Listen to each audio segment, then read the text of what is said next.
daughter is still yet.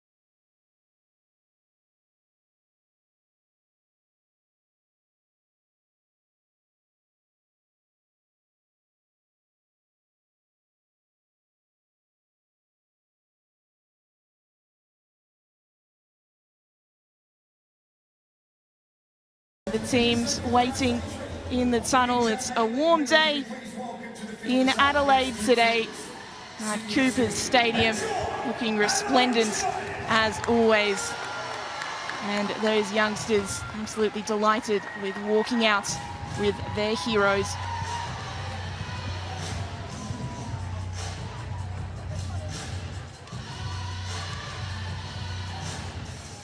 Sydney FC, they're hoping to finish the season on a high. Adelaide hoping to finish the regular season with momentum and form. Here is the side that they line up with today, unchanged from the team that defeated Western United last week. Those changes are on the bench, with Aaron Healy returning from a troublesome quad to play some minutes ahead of finals. Chelsea Dorber remains unavailable with a glute injury, but is expected to take part next week.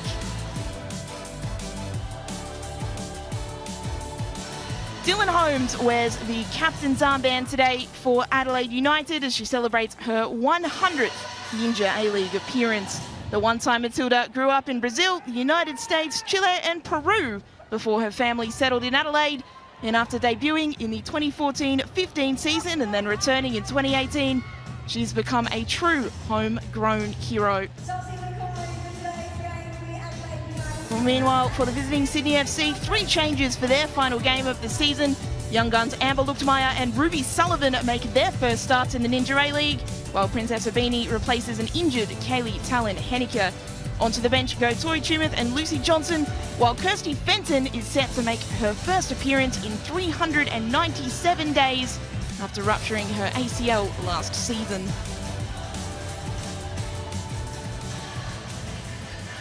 Well, in the huddle there includes Amber Luchtmeyer, first time starting, and also Ruby Sullivan on the left there next to Caspers. The 16-year-old Ruby Sullivan making her first start. She's still eligible for the under-17 junior Matildas, with whom she enters camp next week, and the young Matilda as well has plenty of wraps on her. Her inclusion today could be a sign of the future direction for Sydney FC as they begin plans for next season. Adelaide's head coach Adrian Stenter was proud of his team's efforts last week, having already been locked into 3rd place, and will be hoping for a repeat performance today. Perhaps an area they can improve is in defence, having not kept a clean sheet recently. And today is all about Dylan Holmes. Paige Malawa-Julie is our referee today. She's assisted by Lauren Hargrave and Paula Orlandi. The 4th official today is Daniel Cook. And there's Ante Juric for Sydney FC.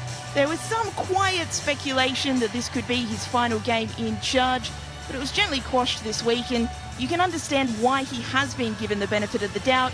3 championships and 3 premierships certainly give a coach a lot of leeway when it comes to one poor season. Last time these teams met, it was a thriller. Sydney FC thought they equalised late before Adelaide United scored an even later goal to get the 3 points on that occasion. And that is really how Sydney FC's season has turned. 1 or 2 different results, and we could be talking about them in the top 6 conversation for yet another season. It just wasn't to be. He scored the fewest goals in the competition this season. And we're looking to score a few more, get themselves off the bottom of that table today. Underway in Adelaide. It's Adelaide United, already locked into 3rd place, taking on a Sydney FC side who have missed out on finals for the first time in their club's history. Joining me for the call today is Kath Canoli. Kath, as a coach, what would you have said to the players before a game like today? Look, I think if we're talking about Sydney FC today, it's a time for these players to play for their positions for next season as well. And as you can see, Ante Juric will be going another season with Sydney FC, and you can see by his lineup today, the likes of Ruby Sullivan and Amber Luchmeyer starting today to see where they are at for next season. In terms of Adrian Stenter, it's a great opportunity for them to keep their momentum up and take a good stance into finals football. Well, Sydney FC in absolutely fantastic form, 4 wins in a row, and that's what's gotten them to the position of last week, until that Canberra result still being in the conversation for the top 6. But it just came a little bit too little too late in the end.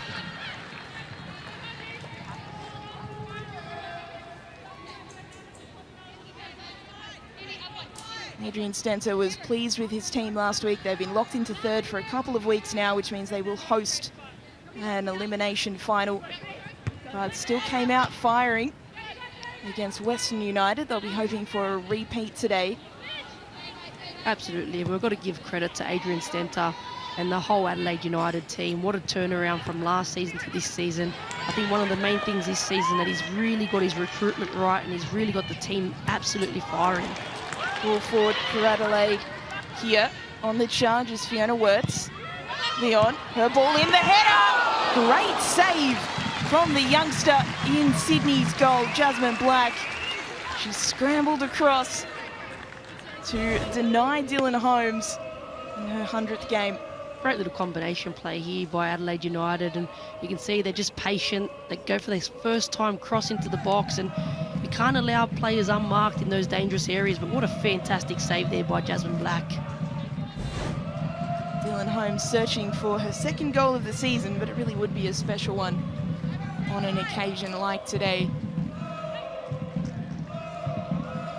Corner delivered into the mixer. It's cleared high and then bounces out of the box, only as far as more red shirts though. Condon. Battle in midfield. Condon can pick it up again. Sasaki turning. Now it's Sydney. Perhaps an opportunity to counter. That is how Sydney have picked up a lot of their opportunities this season. They actually have the lowest passing percentage in the competition, and that doesn't necessarily equate to a bad thing. Sometimes it can be a style of football, a more transitional, direct style of play. So you can expect to see Sydney playing those long balls in behind in transition today.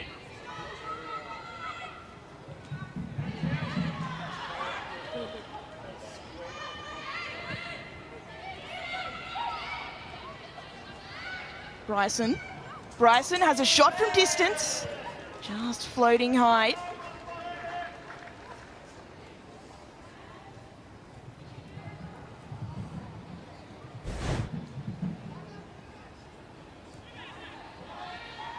was a decent effort from Bryson. Just taking a look at this from the last corner that Adelaide had. Maybe a little bit forceful there. Was there anything in that penalty shout? A little bit aggressive there by Princess Sabini, just showing her mark there, but she needs to be really careful in that situation.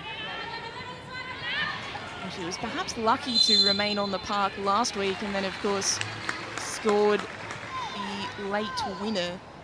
On that occasion, that was a late challenge. She had the ball, but she lunged in on Izzy Dalton of Perth.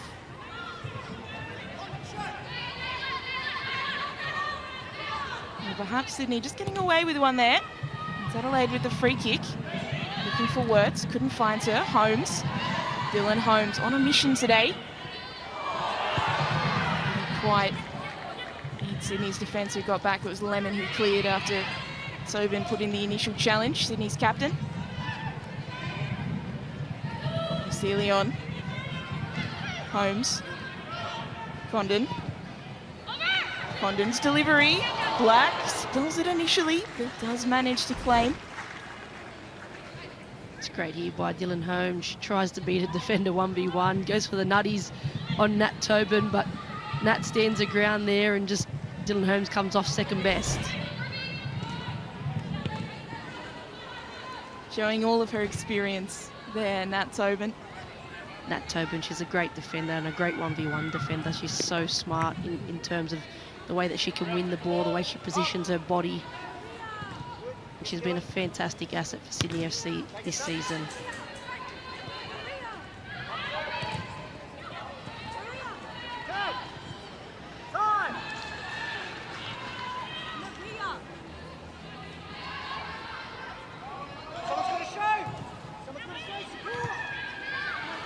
Condon. It's a lovely touch. Allows her to release Hodgson out on that left flank, but the ball's intercepted by Jordan Thompson in Sydney's defence.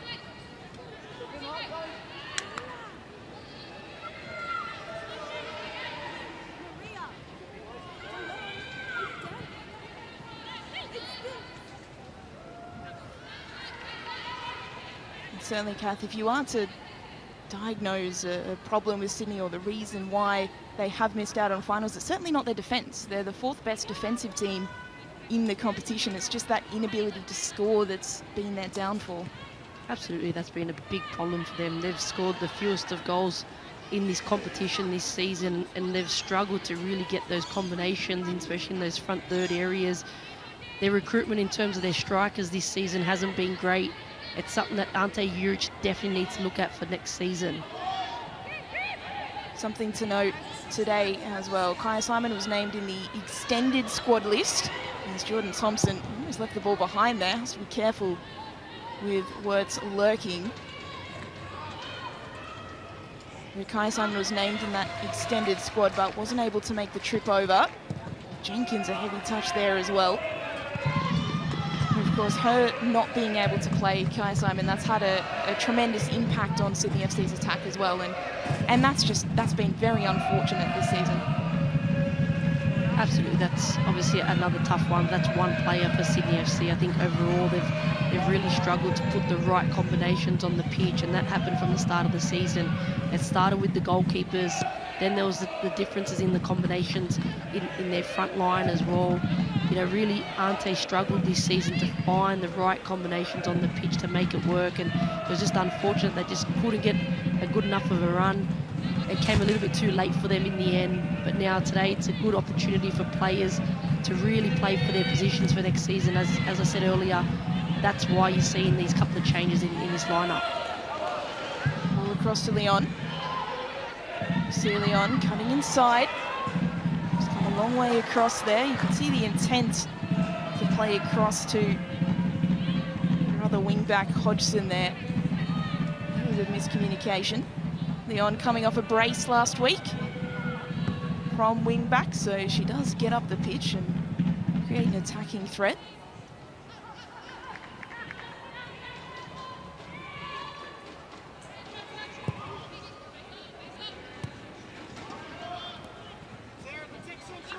Amber Luxmeyer there up pressing for Sydney FC, one of those players hoping to make an impact today in her first competition start, still only 18 years of age.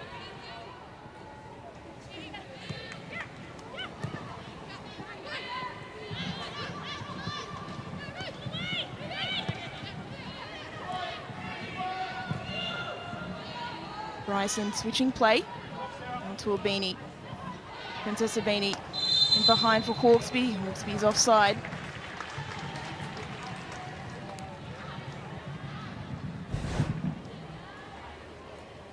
This run from Hawkesby just a little bit too early. Princess Abini just held on to that ball just a little bit too long there and just catches herself offside. Hawkesby is Sydney's top goal scorer this season with 6. She's been playing as a centre forward for large parts of the season. Luxmeyer taking up that position today. But that's one of the things that is different as a centre forward compared to midfield, is timing your runs, knowing where to position yourself on the shoulder of the last defender. credit to Mackenzie Hawkesby. She'd done it well. She tried her hardest in that position. She scored a few goals as well, which was great to see. And a total team player when you're playing out of position and you're taking one for the team. And Leona's done tremendously well there. Firstly to keep the ball in, and then to win her side a free kick.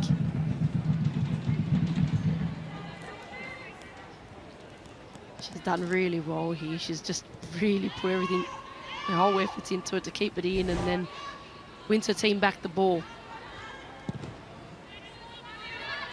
Stray arm there from Abby Lemon.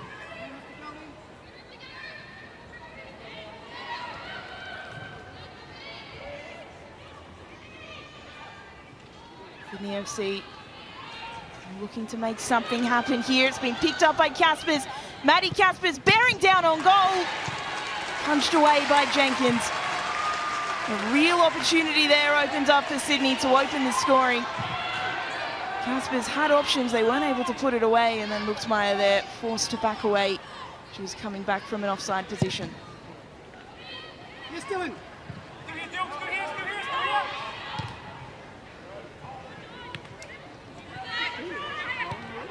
And that's promising from Sydney, and they're looking to make something else happen here. And be able to do so from a set piece after Morgan fouls Dos Santos there. You can see here, Maddie Caspers, she's done so well to win that ball back. The pressure that she puts Sasaki under there and gets herself a shot off on target. Free kick in. Headed away by McNamara.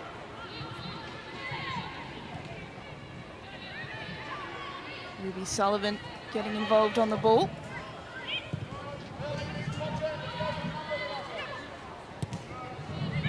Tobin to a Beanie.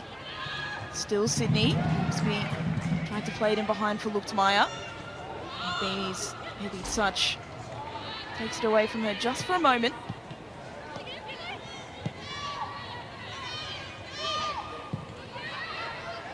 Sydney looking good at the moment. Lemon. All central, beats McNamara. And all the way out for a corner. A little period of pressure here from Sydney FC.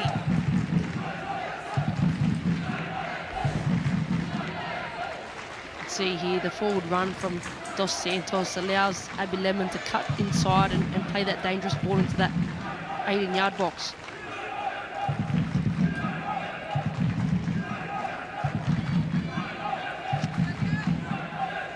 Here's Dos Santos, 17-year-old taking the corner. Low corner, a Beanie. Can't quite wrap the boot around it. Can Adelaide break quickly? Wirtz. Being pushed back by two Sydney FC defenders. Sasaki all the way back now, and Jenkins is playing it long. This is fantastic pressure here from Sydney. They're really applying that high press. It sure is. They've started really well in this game, and it's great to see, even though they have nothing to play for, they've started this game superb.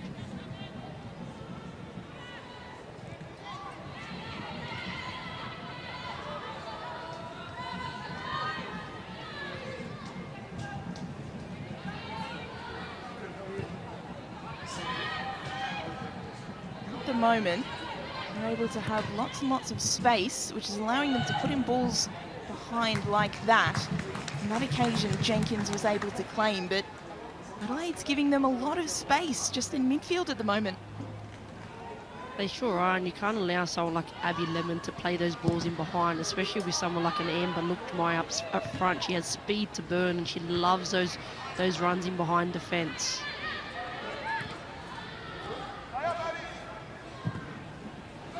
Again, that long ball. Mara deals with it this time. Morgan, good touch to get away from Hawkesby.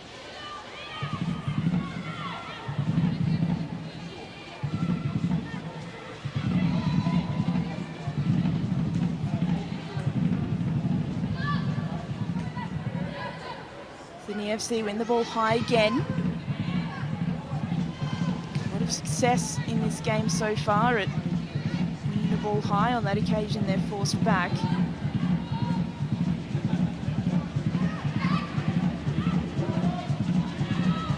Beanie. Well, Adelaide thought they'd won the throw, but the referee are judging that it came awfully on.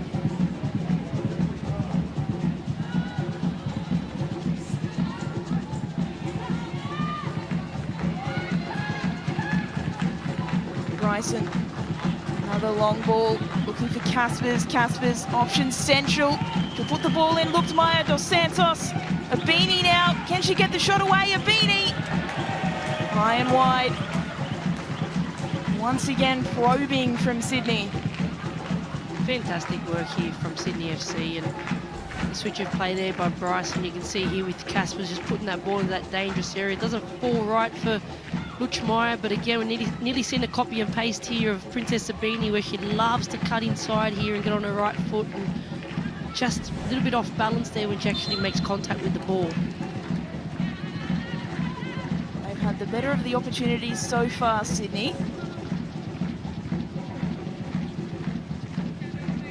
Adelaide haven't rotated at all with the finals in mind, as the fans are getting behind their team, making lots of noise. Always wonderful to hear. On the ball into the box. Holmes is offside. Even though Adelaide hasn't rotated personnel, Dorba still injured, Healy coming back from the injury, which is why she's on the bench. Maybe mentally it's very challenging when you know that you are locked into third. They overcame that last week, but maybe 2 weeks in a row, maybe finals 1 week closer, might be quite difficult to do so. I think Adrian Center has been really consistent in his wording and his words to the team. He wants to build that momentum. He wants to keep, you know, a good momentum running into finals football, and I think that's important for Adelaide United. Words breaking free. Condon. Edge of the area here. Condon forced back. Hodgson. Morgan. Condon.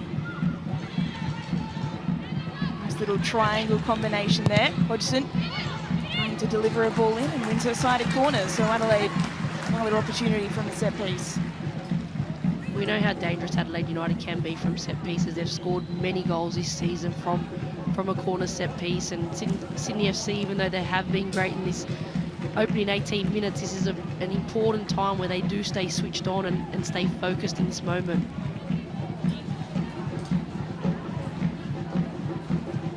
One goal per 12 corners this season for Adelaide, so they have been very effective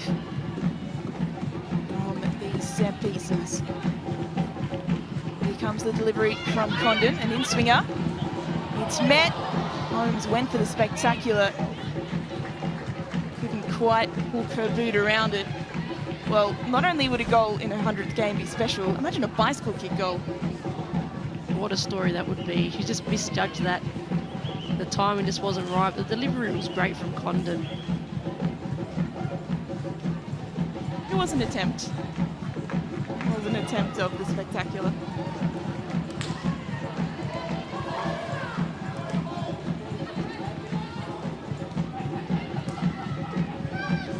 Nice work down this left-hand side from Sydney. Luchmeyer. Playing it in central. Lovely ball. And now in behind for Caspers. Caspers opens the scoring for Sydney. They have been threatening Sydney FC in this game. And they are on top now.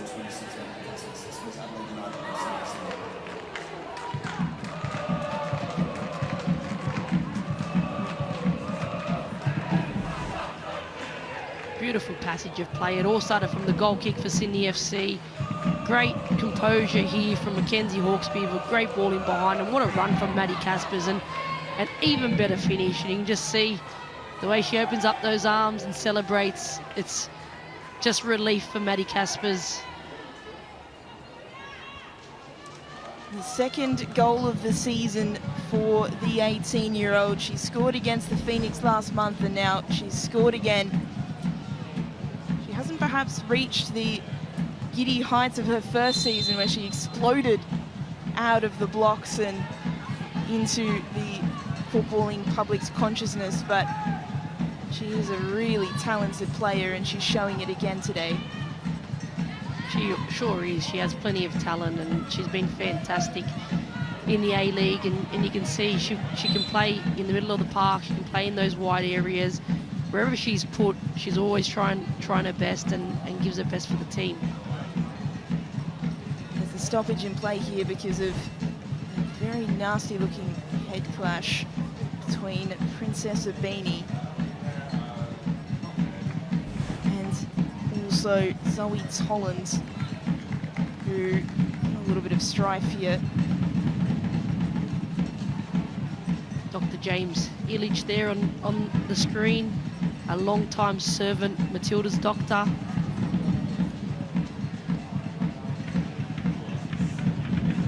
One of the best possible people there, perhaps, to patch her up. Absolutely, he's the best in the business. Spent a long time with the Matildas. A great servant of our game and a great man and a great doctor. Hopefully that is one of those that looks worse than it is, because it looks quite nasty. Here's another look at the goal, and what can you tell us about the build-up play here, Kath? It all started from the goal kick. You could see as soon as they played out from their goal kick, Thompson beats the Adelaide press. She drives inside, switches the play to the opposite side and allows Sydney FC to be able to build up down that left-hand side. They find the free player in the middle of Mackenzie Hawkesby and then play that ball in behind for Caspers. It was a brilliant passage of play from Sydney FC.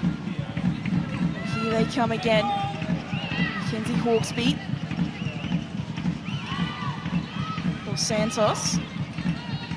Diana Dos Santos went herself on her side, a corner in the process. So the second best outcome for Sydney there.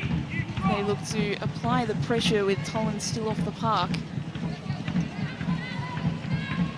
This is an opportunity for Sydney FC. There's 3 pick, Daniel, where are you?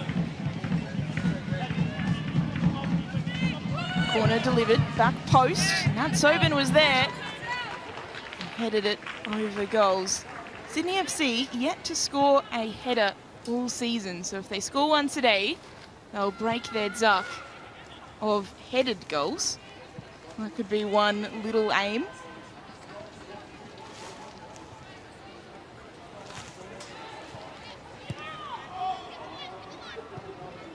Great energy there from Maddie Caspers.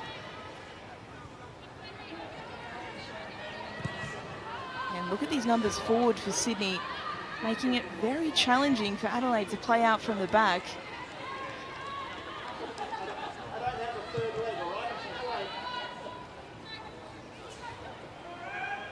Tollins still getting patched up. Hopefully she'll be okay to continue once that's all completed. Possession even so far. And Sydney FC dominating those final third entries, and here's another. Hawkesby putting the pressure on Morgan. Morgan managed to turn away, but went only as far as Sullivan. Dos Santos couldn't play it through. Sasaki. Next Tom can go back and run and collect it.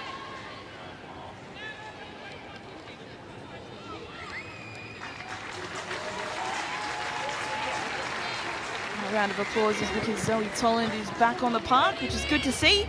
So Adelaide United back to 11 after that head clash earlier.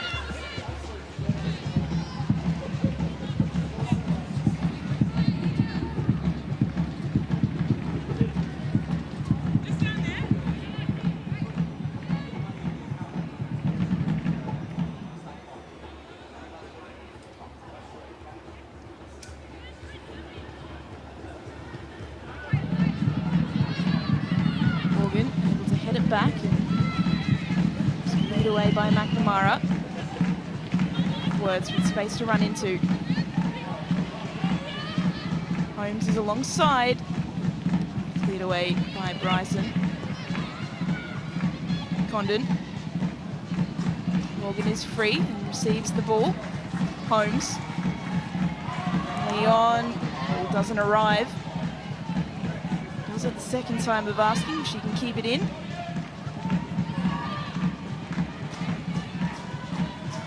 Ball still in contest, and it's the referee on the way through, so we'll have a dropped ball. That is the rule. If it hits the referee under any circumstance, play must be stopped. Positioning as a referee is probably one of the most difficult parts of the job, let alone all the decision making. The top goal scorers this season for Adelaide, Fiona Wirtz, top of the tree at 9 after returning from Sydney FC, where she spent last season. She is on the ball now. Wirtz turning, shooting. Wirtz! Who's hit like a rocket, just missing the frame of goal. If that was on target, there was no saving that. That's great, the way she's used her body to be able to roll her defender there, and she just gets that little half a yard and just takes that shot away. You can see the disappointment on her face that wasn't on target, but the way she's rolled that defender, the way she receives that ball, absolutely perfect. The other players who were on that top goal scoring list, Erin Healy returning, but under an injury cloud from the bench today. Chelsea Dorber's still unavailable, so I'll be hoping to have all three of them available come next week. And that is as lethal a front three as it gets, really. How big are those numbers? They're huge numbers from those goal scorers as well. All different goal scorers, which is unbelievable for Adelaide United. The turnaround that they've had this season, but this is the key reasons behind their success. It's not just relying on one player. They have multiple players that can score goals.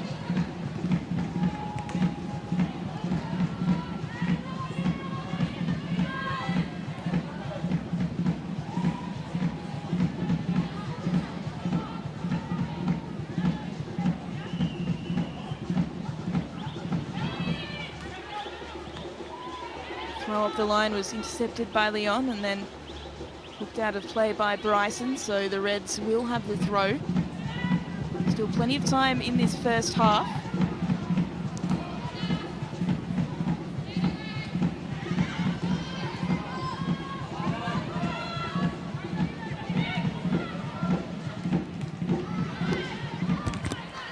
Togan's attempt to play the ball up the line for Lutwaya unsuccessful.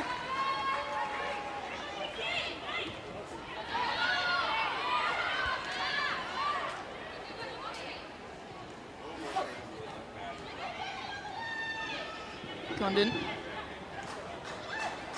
Leon, Morgan.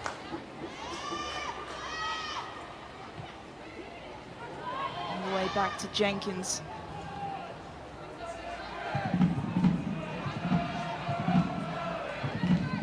Sydney just crowding out midfield and then applying the press when the pass goes backwards.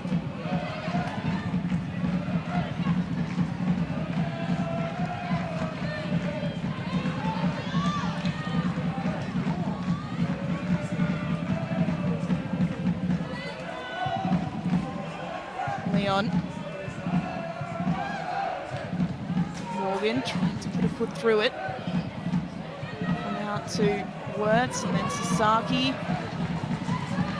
The switch play out wide, Hodgson.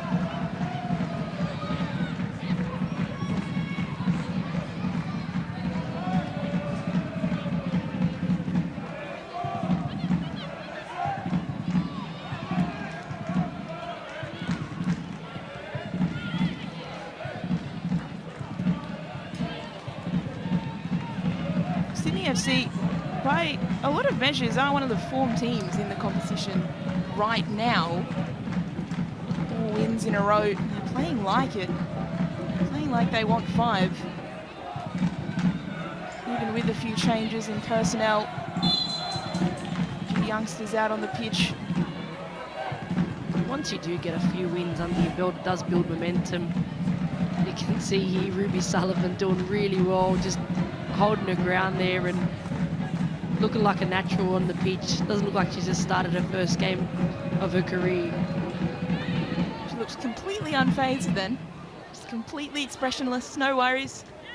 That's definitely Ruby Sullivan. I've had the pleasure of spending 9 days with her in Young Matilda's camp last week, and she's such a great kid and a great footballer, and she has a massive career ahead of her.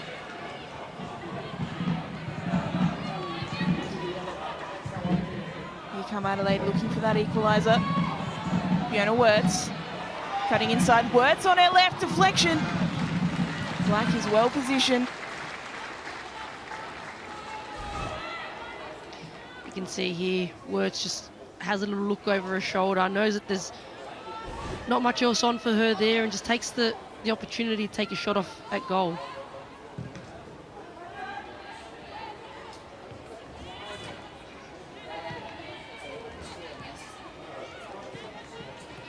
Another one of Sydney's youngsters who has really impressed this season is Jasmine Black, the 4th keeper used by Sydney this season, only 18 years of age, actually off to college next season, so it will be her last game in the Ninja A-League for the foreseeable future. We always hope that she'll come back after that college stint, that she's going to George Washington University. Had a promising young player, and she's really shown her talents over the last few weeks.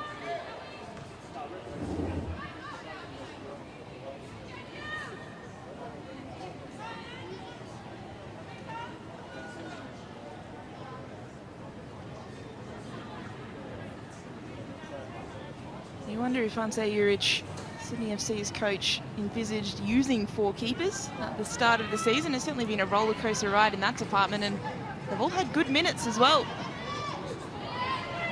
Ended the season with the 18-year-old really cementing herself as number 1.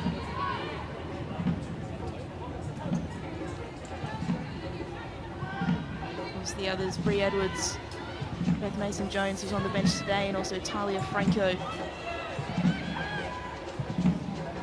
There's a ball over the top for Caspers, forced wide by Tonkin.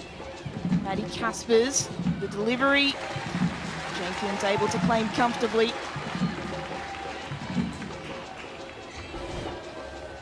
It's great here, this ball again by Bryson. She's been fantastic in the middle of the park to be able to switch the play for Sydney FC. Maddie Caspers, she can see here, she doesn't want to beat Tonkin 1v1, but she tries to shape that cross in behind the defence. Just didn't have the execution that she wanted.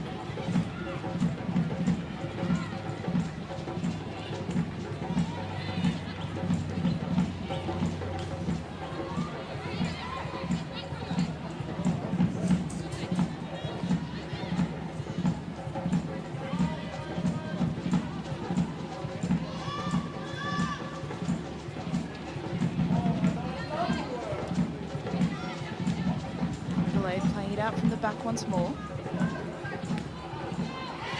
It's nice work early on to play into Saki, but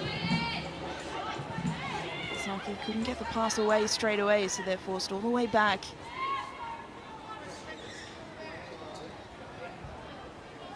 And 3 at the front from Sydney, making it very challenging for Adelaide. You can see it very clearly here. That organisation in the front third when they don't have the ball is very, very impressive. Super important for Sydney FC when they do press from the front there, especially when Adelaide United are trying to play out with those 3 at the back.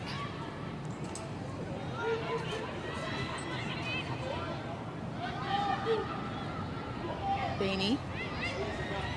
Leon trying to win the ball, can't do so. Tobin stepping up. Saki misses her slide challenge. Hawksby. To Tobin. For Santos. Now all the way back. Adelaide have gotten numbers back here to help with defence.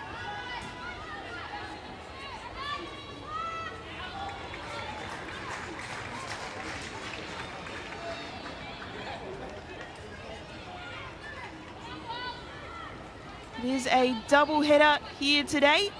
So don't forget to tune in to Adelaide United taking on the Wellington Phoenix in the Isuzu Ute A-League coming up straight after this match.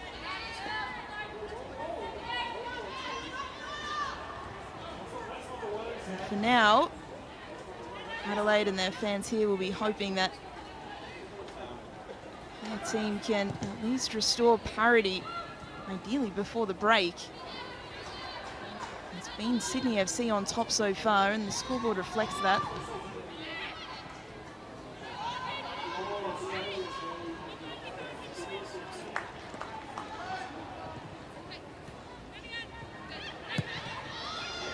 One thing that certainly is in Adelaide's favour is their shooting accuracy this season.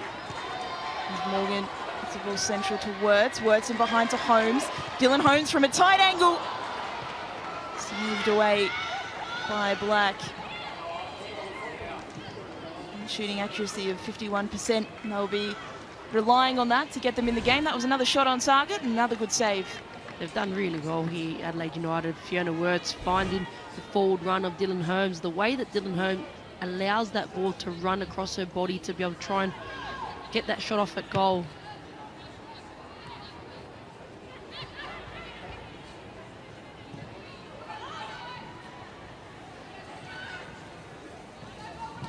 Bryson looking to play in a beanie.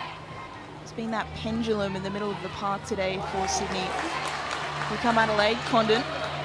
Emily Condon will shape to shoot herself. Still Condon. In the end, couldn't get past Abby Lemon.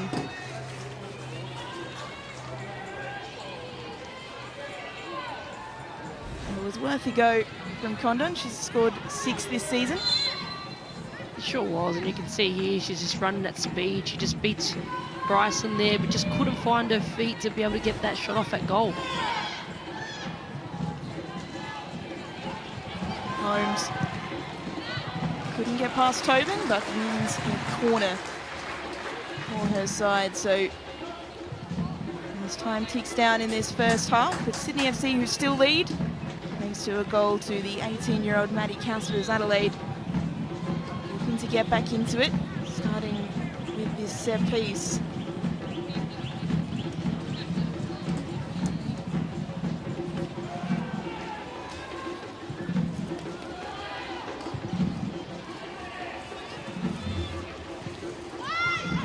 Swinging delivery. Kamara was there, now Leon out to Wirtz. Fiona Wirtz with the strike, deflecting everywhere. Eventually cleared away.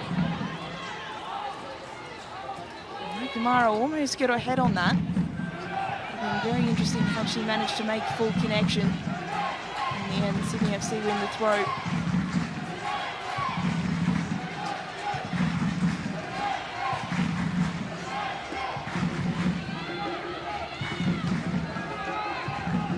Fun there before the corner as well. Fiona Wirtz sharing a little bit of a smile with former teammate Abby Lemon. Lemon tasked with marking her, and Wirtz trying to make life very difficult running around. And she is on the ball now. Wirtz again firmly struck, but nowhere near the frame of goal on that occasion.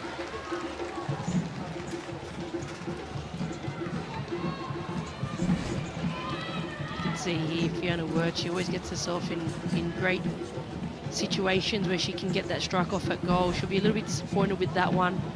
She tried to hit it, she was a little bit off balance, just probably wasn't the right time and the moment for her.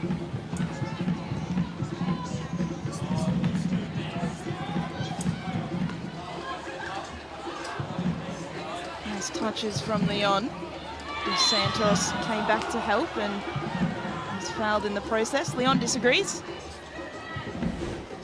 I love the passion that Leon brings to this game. Just seeing her, the way she picks up this ball, the arms out, it's just something that's just pure football passion, and I love it. She's a Dominican Republic international, debuted for them back in 2021, but from Spain.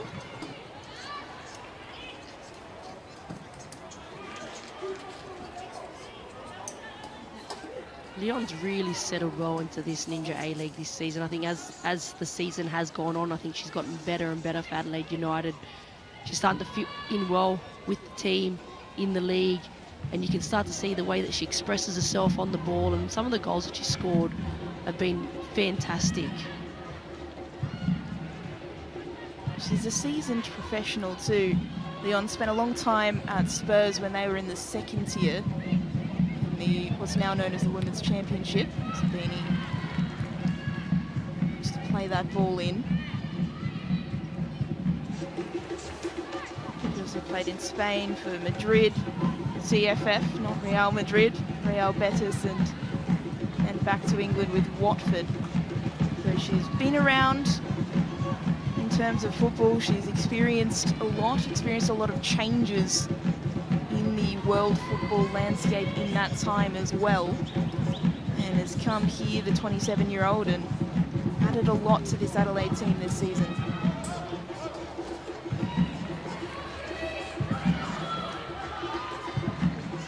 Works out wide to Hodgson. Dylan Holmes. Condon is in the middle. Holmes instead has the ball taken away by Bryson and out for a corner.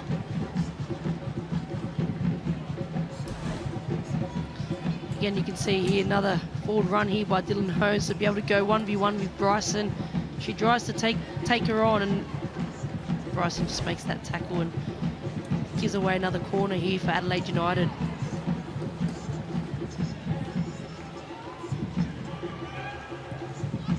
Ball delivered, punched away by Jasmine Black, and Lemon is there to take the ball out of danger. Another great delivery there by Emily Condon. Doesn't matter what side it's on, left foot, right foot, she gets superb delivery in for her team.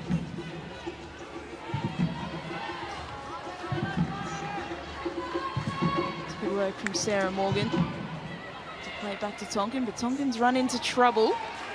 She'll be bailed out by Hodgson. He gets there ahead of Sullivan.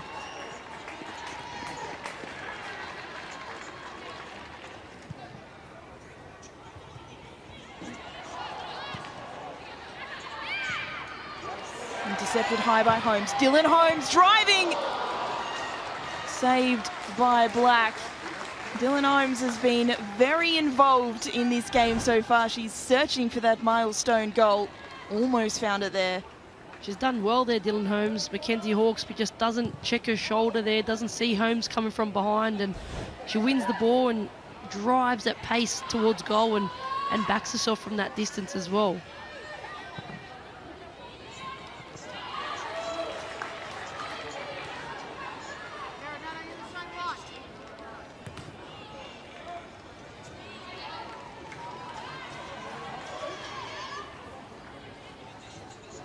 Abby Lemon has had her work cut out for her on that side so far today.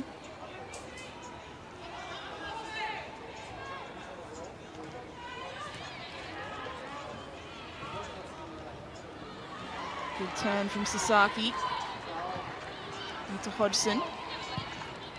Hodgson's delivery. Dealt with comfortably in the end, although the pass out wasn't comfortable. Wirtz almost getting there. Thompson showing her experience and her frustration, perhaps, that the ball was given away so cheaply. Takes it out for a throw.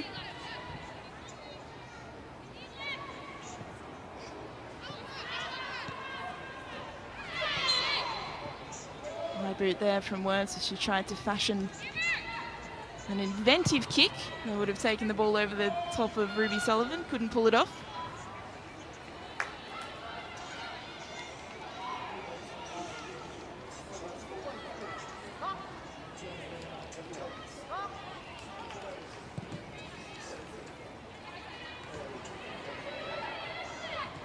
Lemon wins out that time.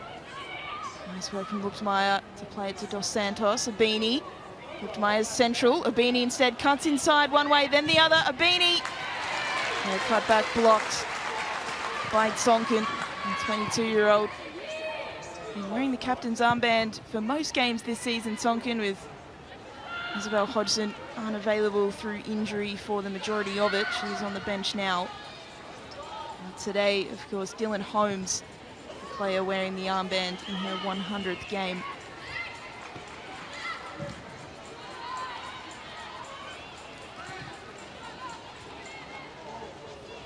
Nice touch from Caspers. Didn't quite get around McNamara. Jenkins' clearance not convincing. Lemon. Maybe Lemon now, central. Hawkesby. You can see the idea, trying to thread it in behind for Luchtmeyer. Wasn't able to find her teammate. 2 minutes of added time in this first half. Fiona Wirtz, lovely touch. Fiona Wirtz to equalise for Adelaide. Fiona Wirtz, she's been threatening all of this half. And in first half stoppage time, she manages to tuck one away. And what a beautiful finish it was by Fiona Wirtz. It started with the touch around Nat Tobin. Great little touch around. She drives into the box. You can see here the running behind from Wirtz. Beautiful touch. Again, drives into space. Sees her defender. Sees that little opening there. And the way she just tucks that away with her left foot. Beautiful finish there by Fiona Wirtz.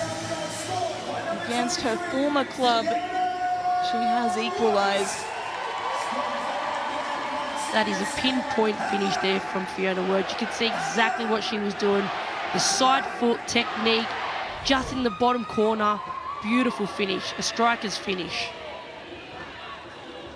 That puts her up to 10 goals for the season. She has scored 5 in a game before. I'm not quite sure that she'll be able to do so today and challenge Holly McNamara at the top of that list, but she has done it. She's got form.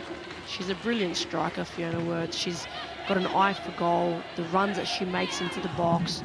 You could just see just by that finish, it was a quality finish, and I'm sure that would have felt a little bit better than any others this season, especially given the season that she had last season at Sydney FC. It wasn't what she expected it to be. She made the move back to Adelaide, where it was comfortable for her. Adelaide is home, and you can just see the season that she's had this season with Adelaide United. She's been fantastic and one of their key players.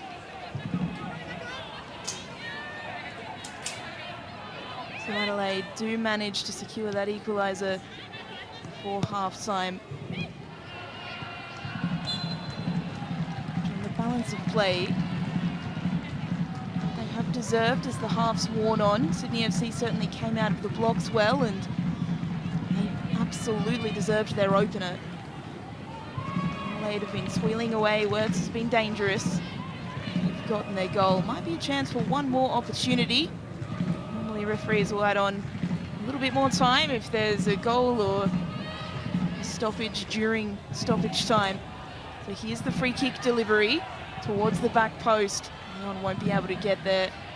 I would imagine that will be the final opportunity of the half. Sydney can get something going very quickly.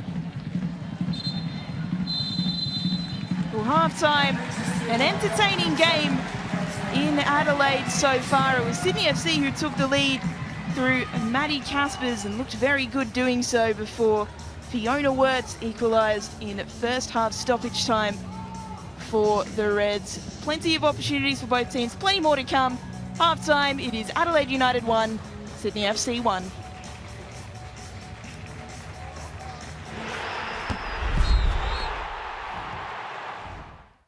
So let's take a look at the highlights from this one, and well, Sydney FC started very well. They sure did, and it was a great ball in here by Mackenzie Hawkesby into Maddie Caspers, and a beautiful finish there by Maddie Caspers.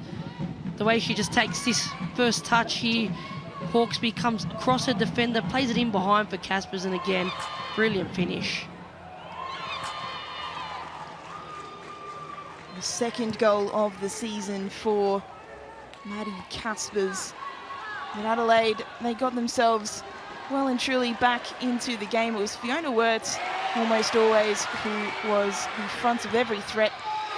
And that's a wonderful finish on the edge of the area. Again, a brilliant touch here by Fiona Wirtz. The way she takes a touch around Nat Tobin is quality here. And again, the way she sets herself up for the finish, it's a superb finish.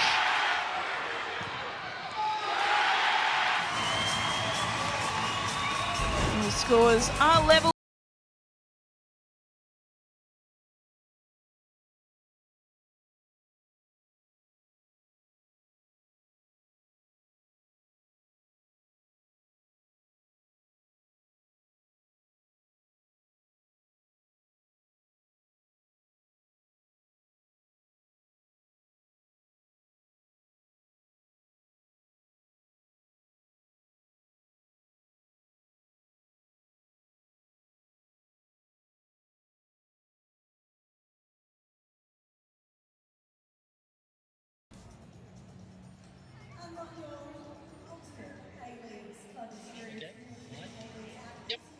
This is the live.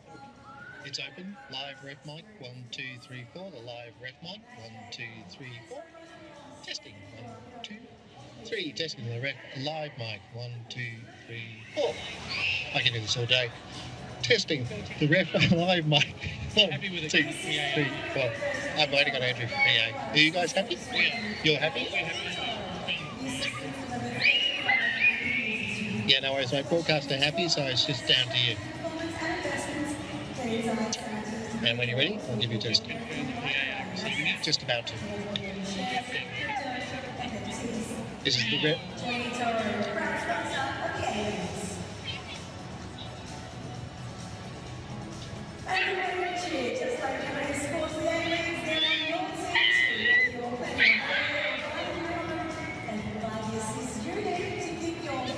Yep, this is the live ref mic. Testing 1, 2, 3, 4.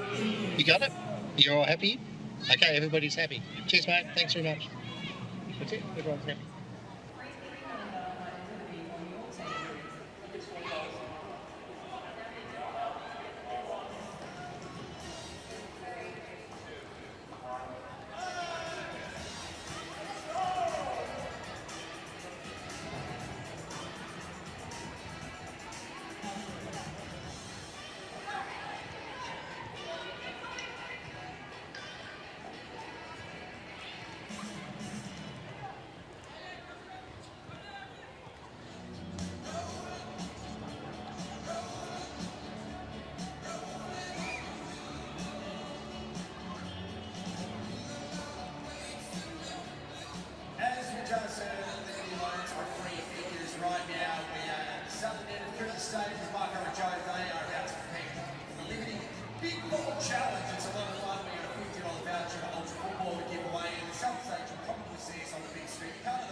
So 1-1 here in Adelaide, high tempo game between Adelaide United and Sydney AFC. But later tonight, Melbourne City have the opportunity to take the Premier's plate with a win or draw enough to take the Premiership title for a second straight season. Here's Narlene Musto and Teresa Pliers with a preview of the match. It's an all-important game for Melbourne City as they will be looking to lock up the Premier's plate when they take on Perth Glory. Now, Teresa, let's start off with the home side. It's been a pretty disappointing season for them so far. What improvements are you hoping to see into next season? Look, I think if they could add a little bit more depth and experience to the squad, that would be great. But in saying that, I wouldn't be surprised if Stephen Peters already has something in the works for next season, because I think they'd enjoy a bit of stability in the squad, you know, less injuries and a consistent starting 11. We also want to see them show a little bit more impetus in attack because they've only scored 2 goals in their last 3. So what do you think is missing in that department? Yeah, look, they're a much more threatening team with a player like Kelly Brown out there, and unfortunately they've missed her for a number of games. They've missed her presence and that constant goal-scoring threat. For Melbourne City, a win would essentially guarantee them the Premier's plate here. But how important is it for them to just stay composed and focused at the task at hand to avoid a late slip-up? Yeah, look, I think it's incredible that the run they've had, and I think they've come this far for a reason, and it's taken plenty of that composure you mentioned and that focus for them to actually get to where they have in this season. I think they'll be very confident heading into this final match and, come finals, they're in scary form. And it's not just the results that's so impressive about them, it's the way that they've gone about it, dominating in almost every metric against their oppositions. What do you think is one aspect of their game that some of the other teams can learn from? Yeah, that's a tricky one to answer because I think for a long time Melbourne City have been the leaders in the league when it comes to professionalism and recruitment, and I think you can only hope that clubs see that standard that they're setting and continue to back their women's teams and make sure that they're well resourced. Let's see if they can get the job done and finish top of the table to end the regular season. It's Melbourne City against Perth Glory. Watch it live on Paramount Plus or 10 Play. Let's hear now from Melbourne City coach Michael Matriciani on the strategy his team will employ in the hopes of dominating the match later tonight. We had to manage a couple of days after, but otherwise the last 2 days the girls have been firing and fresh, and like I said before, the session today was excellent. The only one is still Speckmeyer that she won't travel, and hopefully she can be ready for the first semi. They gave us a good wake-up call in round one. They were 2-0 up and pressed us really well. I think they're a team that can press, and I think they do things really well. Normally their wingers are swing pressing and they're quite aggressive. So, and they're very good in transition, and I think they play some really good build-up as well. So they're all things that we're aware of, we've trained, we've seen.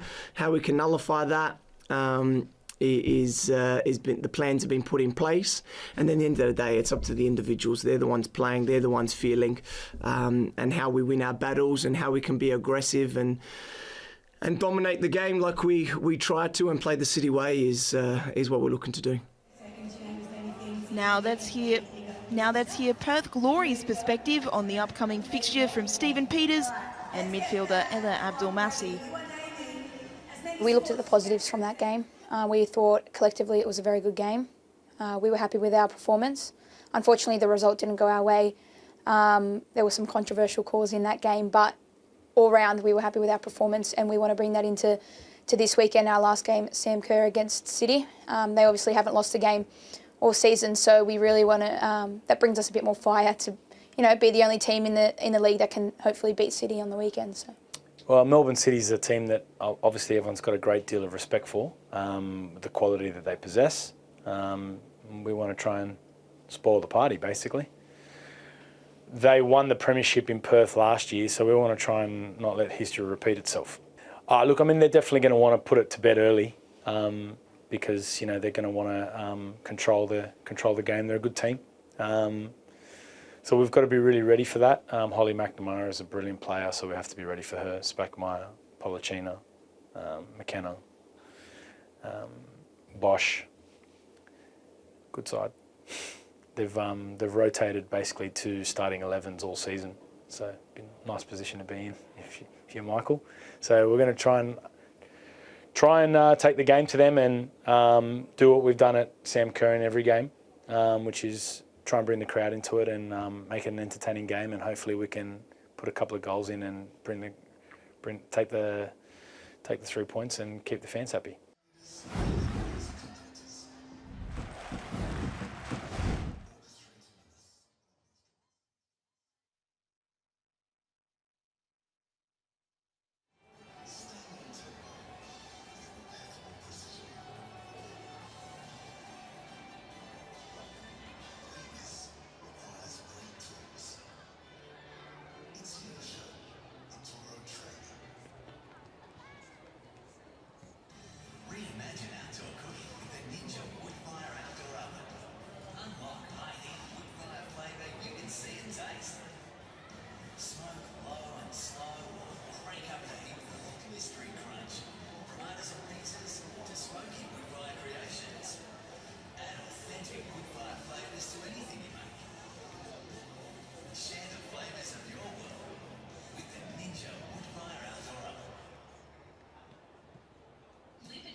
Thanks to Matches, they've given you the opportunity one more time this season to play the pitch post next game. Our staff will be handing out some open balls and family time to everyone just before full time. Just be patient with the team during this time. Listen out for my voice post match. I'll let you know when it's safe to enter the pitch. Speaking of entering the pitch, it's in defence for anyone to do it unless you're told that you can. So any spectator that enters the field play without authorisation will be evicted from the stadium, potentially banned from attending future matches and handed to the police for further questioning. The fine may also be issued without some respect to players, match officials, while remaining within the seating block. As you know, flares are illegal at our venues if you possess or throw a flare. There are some penalties that apply. We are committed to playing the safe space and an enjoyable environment for fans and respect. For the decision to be here, we ask you to respect your fellow spectators while refraining from illegal dangerous activities. The Isuzu D-Max is already invigorated and ready for life, no matter when you take the vehicle, so go your own way.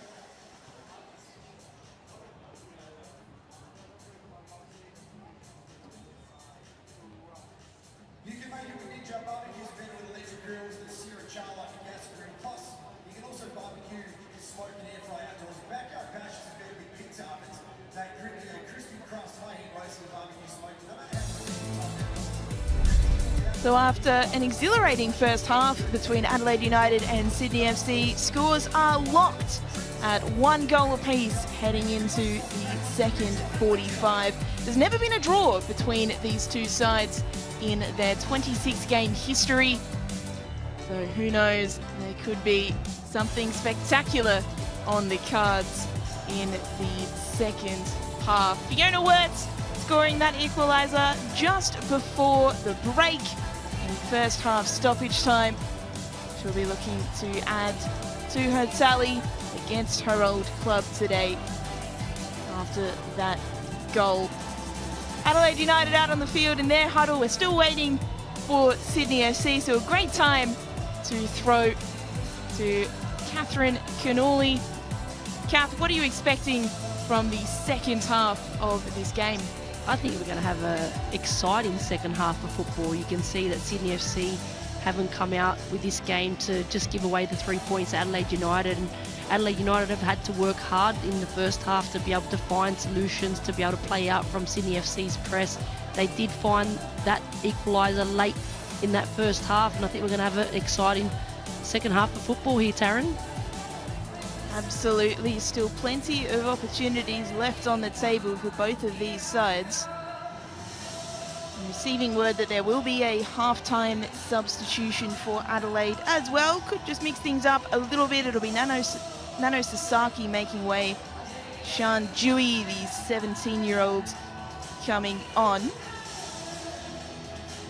It could be an interesting little change-up in the way that they're doing things from the first half. Sasaki was very much a part of that defensive effort, Dewey more of a pure midfielder. Well, Adelaide United, they locked into third, which means they're locked into a home elimination final. That will be next week on Sunday, 4 p.m. Australian Eastern Standard Time.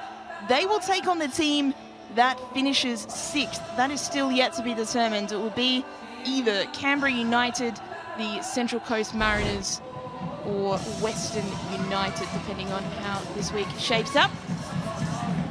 Here were the goals that were scored in the first half. If you missed them, Maddie Caspers scoring first to give Sydney FC the lead, and then this fantastic finish from Fiona Wirtz. Great finish there again by Fiona Wirtz, right on the buzzer just before half-time, and gives Adelaide United a little bit more enthusiasm to go into that half at 1-1. It makes it a different game to come out now in this second half, and you can see Sasaki coming off, Dewey coming on. I wonder if that's just Adrian Stenter giving Dewey some time in this last game of the season, or whether they're trying to just rest Sasaki and freshen her up for finals football. Of course, Sasaki started the season injured, and her first few games were off the bench. Sian Dewey's been battling with little niggles as well recently, so perhaps 45 minutes for her. She started the season really well, and herself some young Matildas call-ups as well, only 17 years of age again, so still plenty of learning for her, but she is a quality player.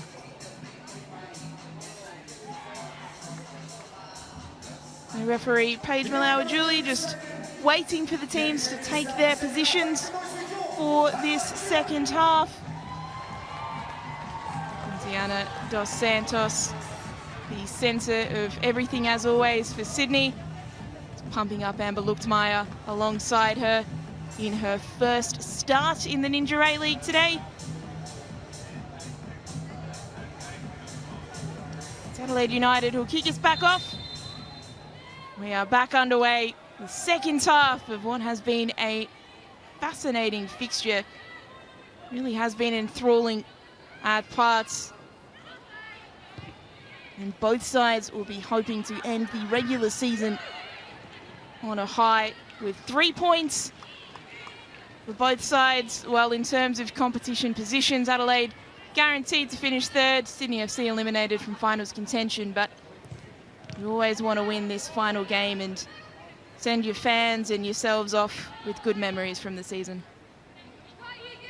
Absolutely, you don't want to be finishing off the season on a bad note, especially for Sydney FC. Like we talked about earlier, they've had great momentum in these last few games, and I'm sure there'll be plenty of players on the pitch today that are also playing for spots for next season. For Adelaide United, again, we spoke about the momentum leading into finals football, super important, and securing a home semi-final next week, I think is going to be important to be able to bring that crowd to Cooper Stadium. Dos Santos committing a foul there on Morgan. Dos Santos not happy with the call. Morgan not happy with the lack of a yellow card. It's great to see that bit of aggression in Dos Santos as well. It's sometimes you don't see it in the youngster, but to see her getting stuck into that 50-50 challenge there with Sarah Morgan, it's great to see. This is her 45th Ninja A-League appearance and still only 17. She's been such an instrumental part to Sydney's lineup over the last 3 years, but particularly this season. She's a real talent. Here's this ball in for Adelaide. McNamara heading it on. Not cleared. Tonkin with the header. Black able to claim. So calm, so confident in goals, Jasmine Black. Again, only 18 years of age. Imagine having that amount of confidence at that age.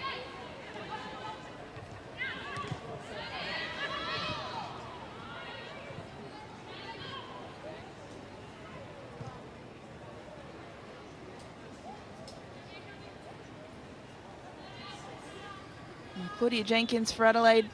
She'll be in the conversation for goalkeeper of the season. She's had a phenomenal year. A real breakout, her first season as a first choice goalkeeper in her career. She's 26, so far from a youngster. She's had swings and roundabouts in her career so far. Represented the Football Ferns, New Zealand, in the previous international window. They didn't play in that window with those games called off against Chinese Taipei, but still it was a great reward for what has been a fantastic season. She's missed out on an 8th clean sheet today, and she'll be hoping for another win, and perhaps clean sheets can come in finals. And I'll be hoping there's more than one of them in their future.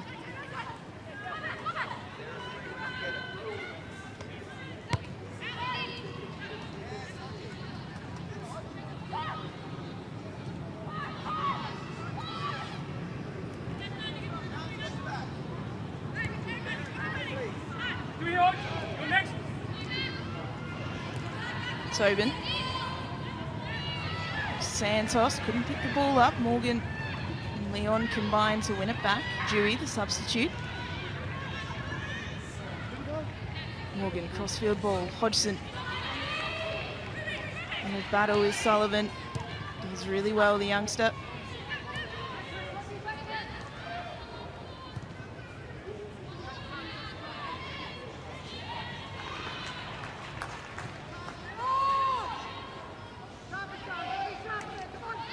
In midfield recommencing. At times it really did look like Sydney had the better of this part of the pitch as the game went on.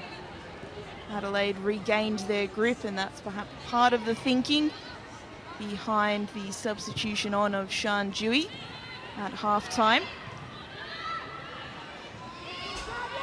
gain a little bit more attacking impetus. Just trying to play that ball through there. Condon. Leon will have to go wide to chase. Leon had 2 Sydney FC players on her. Eventually the foul is called. That was really clever work from Leon there. It sure was. You can see the way she just moves her feet. She does it so swiftly there and draws the foul for her team.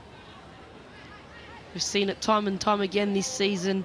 She loves taking on players 1v1. She's so jinky on the ball, and she does it just so naturally as well.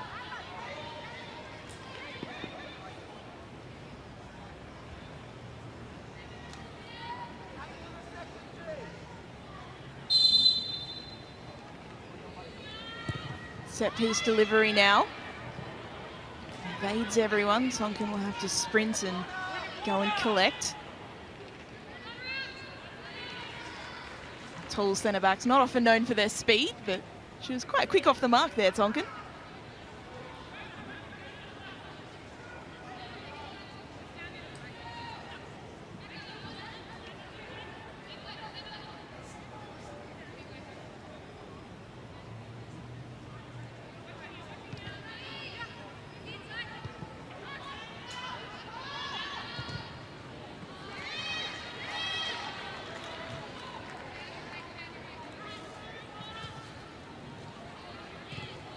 McNamara to Dylan Holmes in her 100th game. Good touch from Leon. We see Leon in space on the right. The cross in. Thompson gets a touch on it. Comes out to Morgan. She scored from distance last week. Won't quite be able to replicate the same feat this time out. Didn't fall quite as kindly to her that time.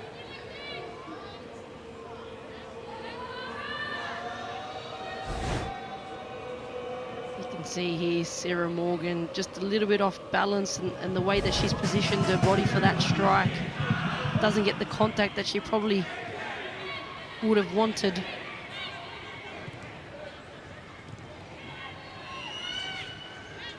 There's a fascinating statistic that was dug up on Dub Zone this week.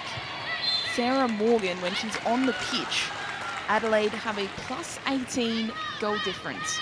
So she has been a massive part of Adelaide United's success this season, the 24-year-old. We see a replay of this foul going the way of Adelaide. Nat Tobin just sees there that she's beat. She doesn't want to put her side under pressure and just pulls Leon down.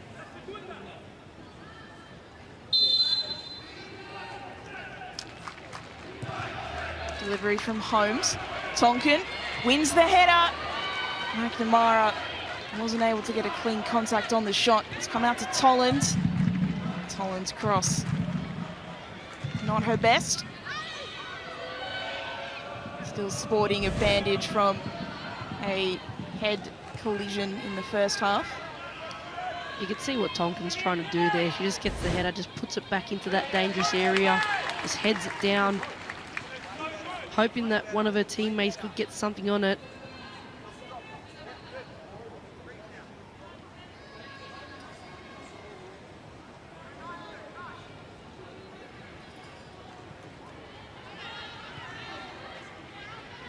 Adelaide United coming forward again.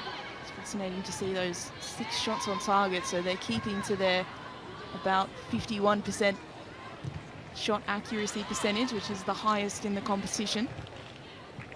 Sydney FC only 2 on target, despite their 8 shots.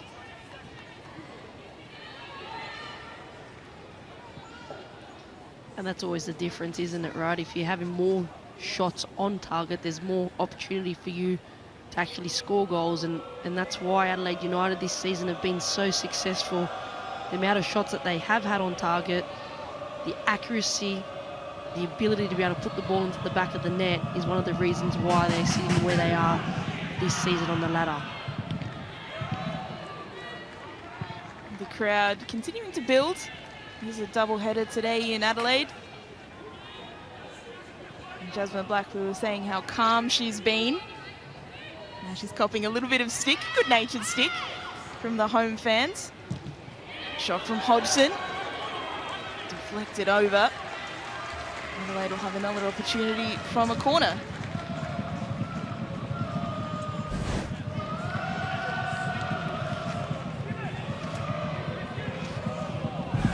Emily Hodgson scored her first goal in 8 years against the Mariners earlier this season. She was hoping for a second, just deflected away that time.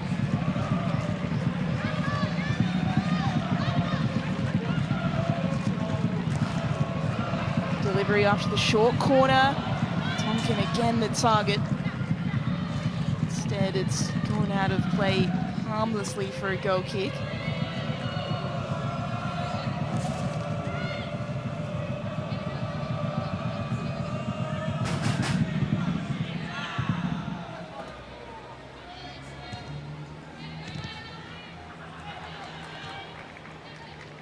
Condon, Wirtz. Fiona Wirtz turning. No ball blocked away. Hodgson. Dewey. Sarah Morgan now. Ella Tonkin going on a bit of an adventure from defence. Hodgson. Well read by Sullivan.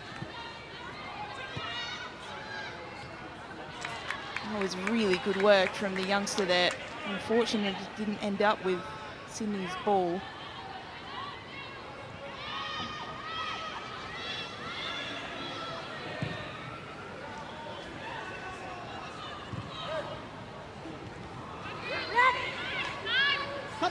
Well read again from Sullivan. It's the right idea to play the ball up the line, just didn't quite hit the target. You can see what Ruby Sullivan was trying to do. She's won the ball back there and tries to whip that ball in behind of the Adelaide defence. She gets her head up. You can see it's just the execution just wasn't right. She just gets clipped there. She puts her hand up, acknowledges it.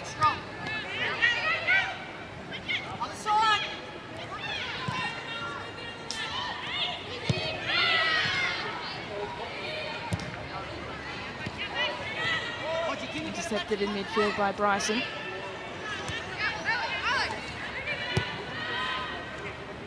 Sydney haven't quite had the same foothold in this second half as they had in the first.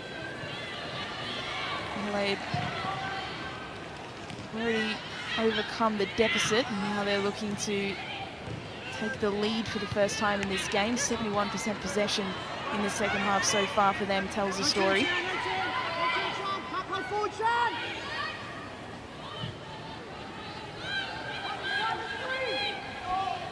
Again, those final third entries, 12 for Adelaide in the second half, only 1 for Sydney. And Sydney haven't really been able to threaten just yet in this second 45. Wirtz. Good work from Tobin. Now she's off and running.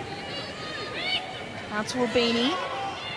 Princess Abini has options in the middle, or she can go herself. Abini tries to go around the defence. The cutback blocked away by Tolland and out for a corner. We know she can put the afterburners on, Princess Abini. We sure do, and you can see it here. She tries to take a touch around Tolland there, and great defending there by Tolland. Puts her body on the line and just blocks the cross from Princess Abini.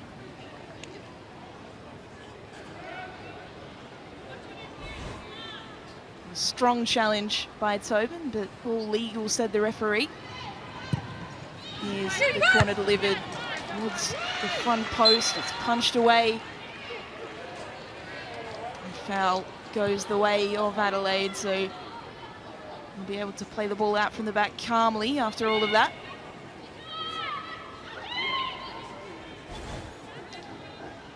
You can see here the Sydney FC players just trying to crowd Jenkins.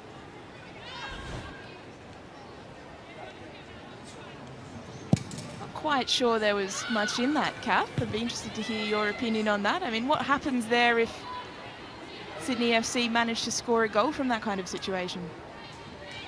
I think it's just the setup of the Sydney FC players there is the way that they were blocking Jenkins when she's coming to come out there. And again, referees see it one way and footballers see it another. You ask footballers, they've never committed a foul in their life.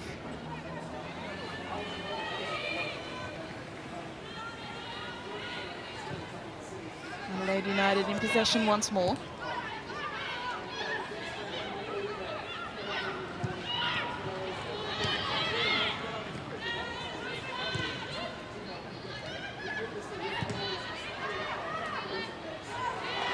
Good pick up from Morgan if she can keep it in, but wasn't quite able to do so. She was off and running. The assistant referee seeing the ball go out there.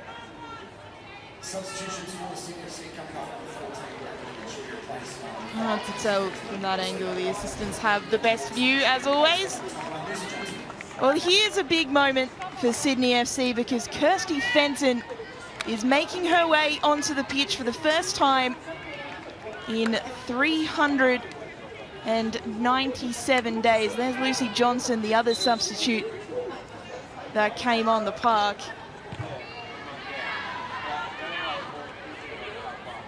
But the 21-year-old Fenton has been unable to make an appearance all season until today. She started her career, of course, in Newcastle before moving to Sydney FC back in 2022. And now she's back on the park in Adelaide for the final game of the season. It's fantastic to see Kirsty Fenton back on the pitch. You never want to see any players go down with an ACL injury, especially at the young age of Kirsty Fenton. She had a breakout season last season with Sydney FC, and it's just great to see her back on the pitch.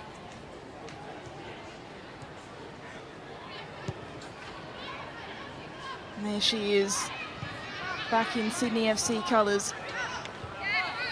It's a huge achievement for anyone coming back from an ACL, but it's been a long, hard road for Fenton.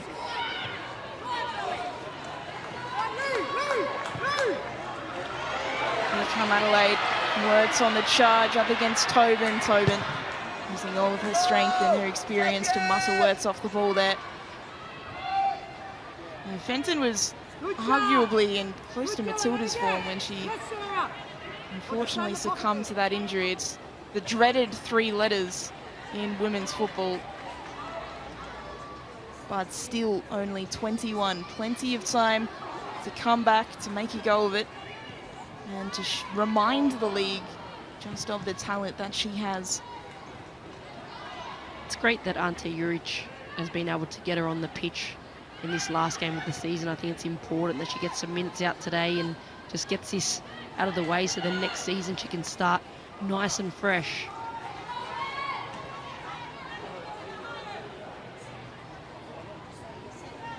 So the players that made way for Sydney FC, one of them was Abby Lemon.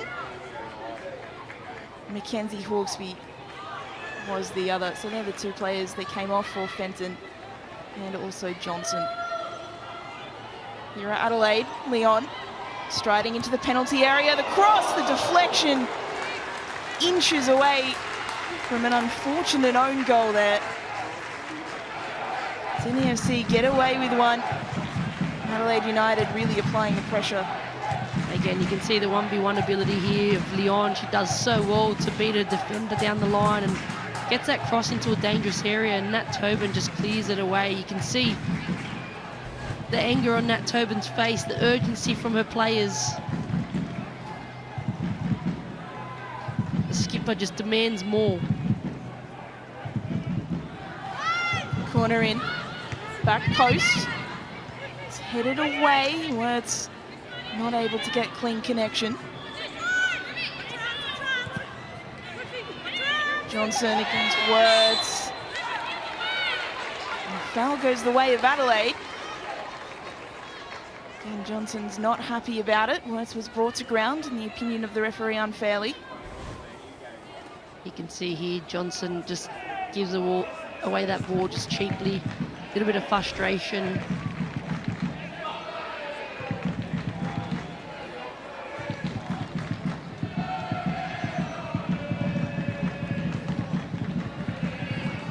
almost as good as a corner here for Adelaide. Not quite. With a different angle for Condon to work with.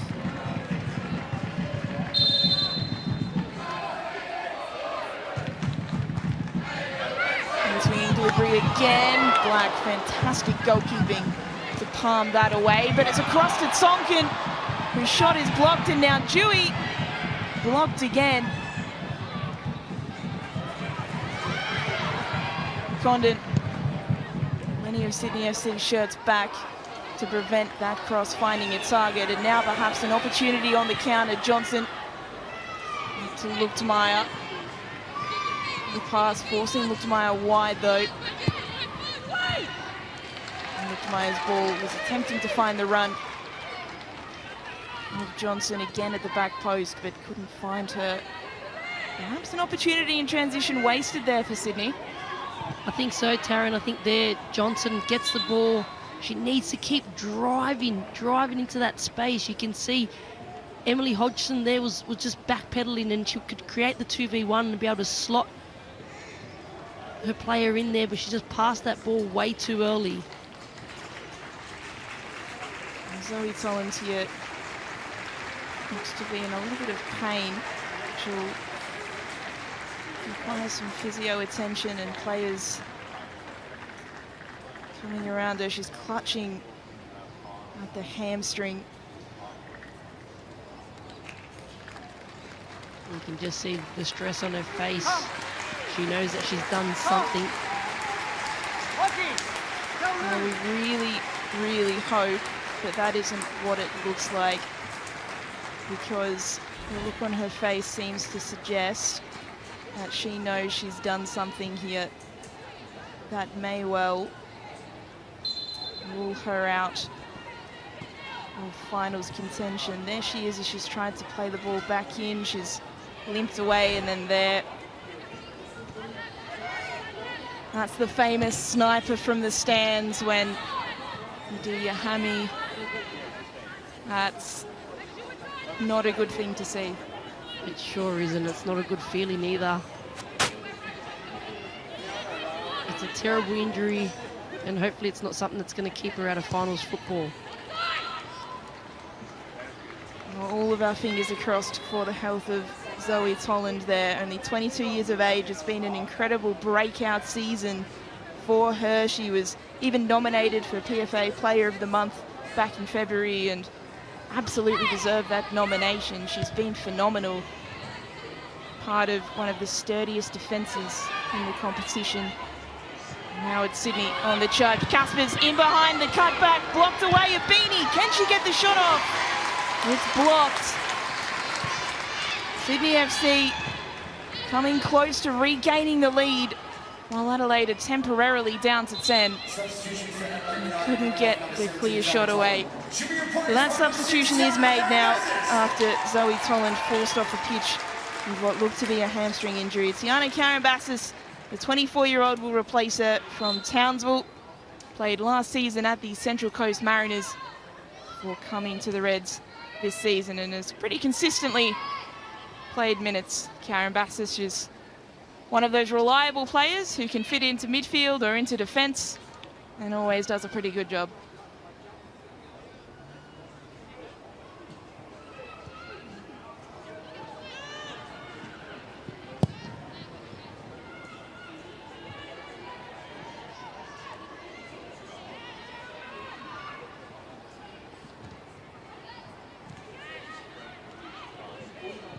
Sydney FC perhaps taking this opportunity to regain a little bit of momentum. Adelaide have certainly had the upper hand in this second half so far.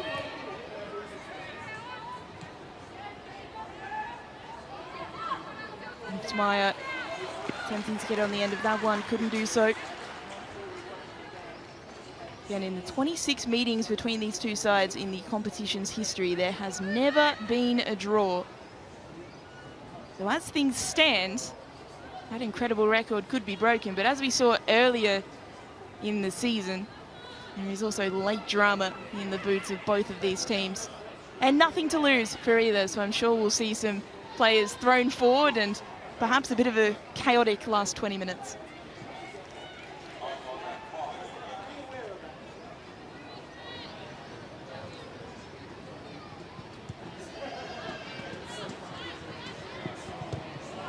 Oh, intercepted. Jenkins almost getting herself in trouble there.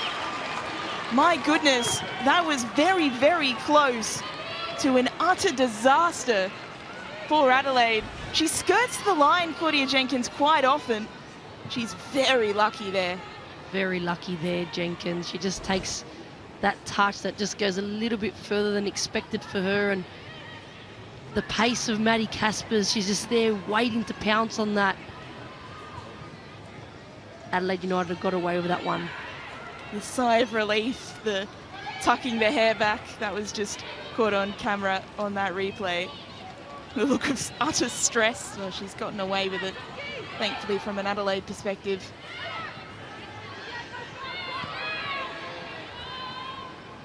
Here comes Sydney again. Ball through the middle. Looked Meyer out wide.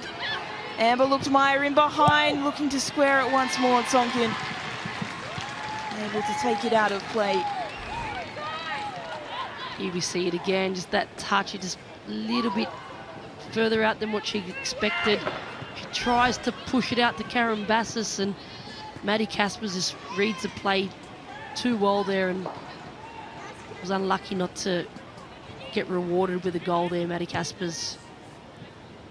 It is a good thing to have confidence as a goalkeeper. You're always skirting that line. It's like in cricket, there's only two types of leaves, right? Good leaves and bad leaves. When it cannons into the stumps, there's only two types of playing out from the back. When you manage to break the opposition's press, or the bad type when you don't. Here's a beanie. Offside position.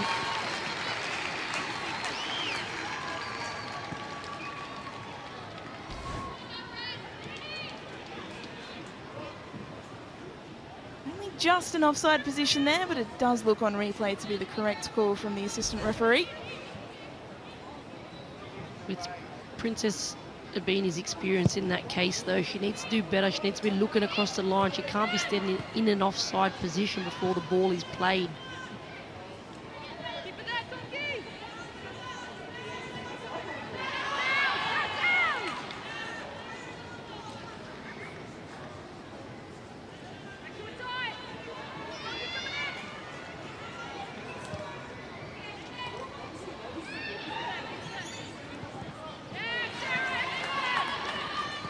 Interception from Morgan. No ball attempting to release Fiona Wirtz. Sydney able to deal with it comfortably.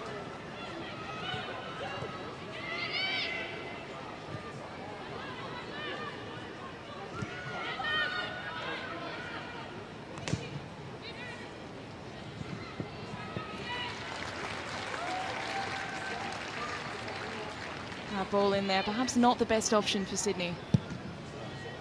I think you could see what Ruby Sullivan was trying to do again, just trying to put that ball into the space there for Luke Meyer.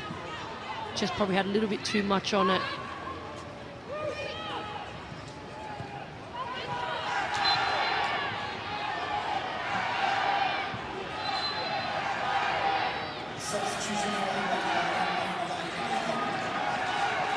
Another substitution here for Adelaide United.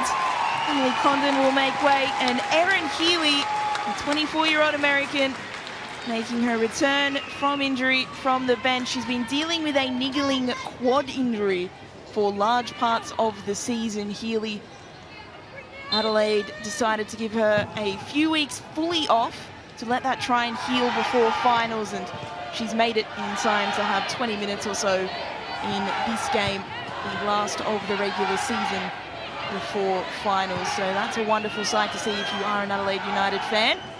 She has been spectacular this season.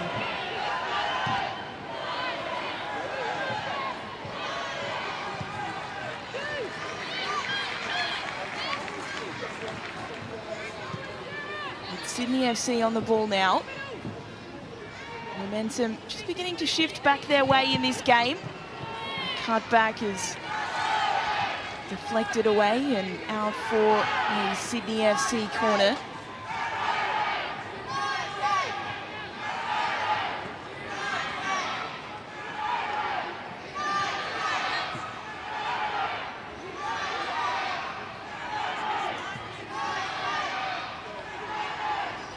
interesting there off this corner. Jenkins again, no protection with any Adelaide United players around her. In swinging corner, header high and over the crossbar.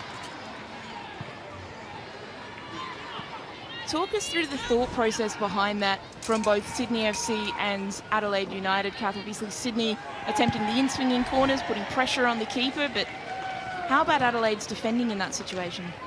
There you can see that Sydney FC are trying to crowd Jenkins and looking for that in-swinger from their corners, but Jenkins obviously backs herself in that situation, not pulling any of the Adelaide United players back to be able to protect her. She's happy to be there with 3 Sydney FC players in and around her. Leon. Ball out wide. Still Leon. Into the middle. Works! She's having a day out against her former club. A spectacular finish on her left. And Adelaide United, they take the lead.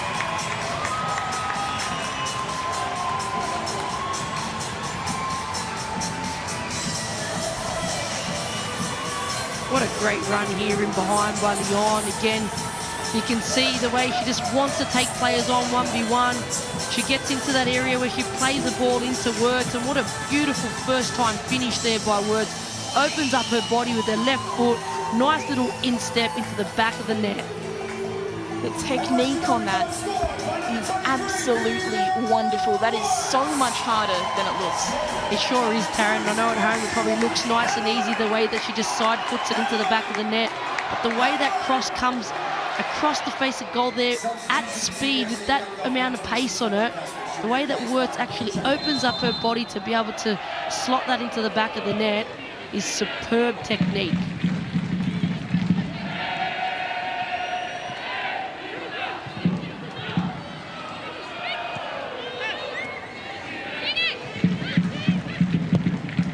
So Sydney FC behind for the first time in this game. They took the lead early at the home side. Come back into this game through a brace to Fiona Wirtz, who now has 11 for the season. Here's Healy, the substitute in behind again. Fiona Wirtz, first time. Holmes looking for the back post. Well, everyone stopped there because it looks like it came off the arm of Wirtz. Plays continuing. Healy, Erin Healy. Good save from Jasmine Black. Erin Healy comes on the pitch and suddenly it's all happening. She's already making an impact. Healy again.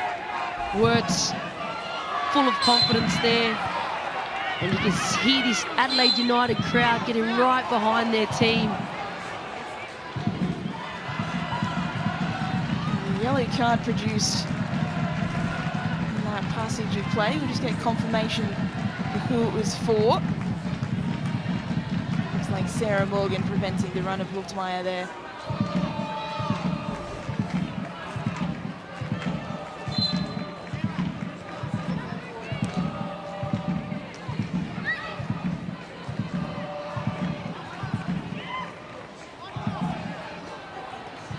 Period following the goal, Shay Connors, who's on the ball now, was substituted on for Sydney FC. She replaced the goal scorer, Maddie Caspers. So the American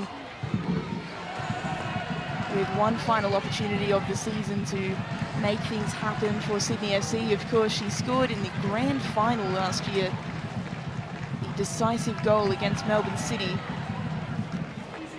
This season, she's only added one more to her tally.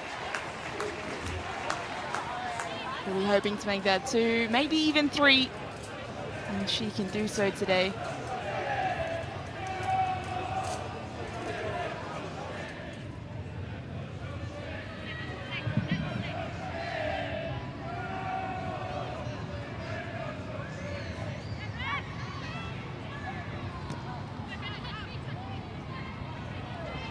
Once again, Wirtz! Acrobatic save from Jasmine Black.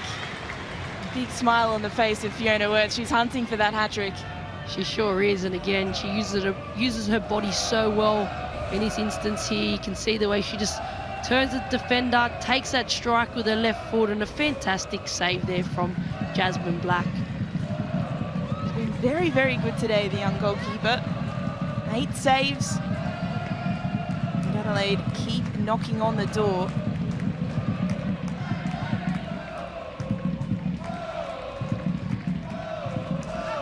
Corner delivered in, Black punches it away. Only as far as Holmes, the corner taker. Fenton, on her return, able to clear it away.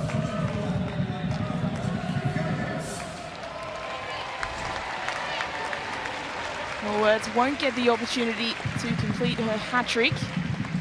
She is being withdrawn. Perhaps acknowledgement from Adrian Stenter that next week is a very, very important game for the club. They want her fit and healthy.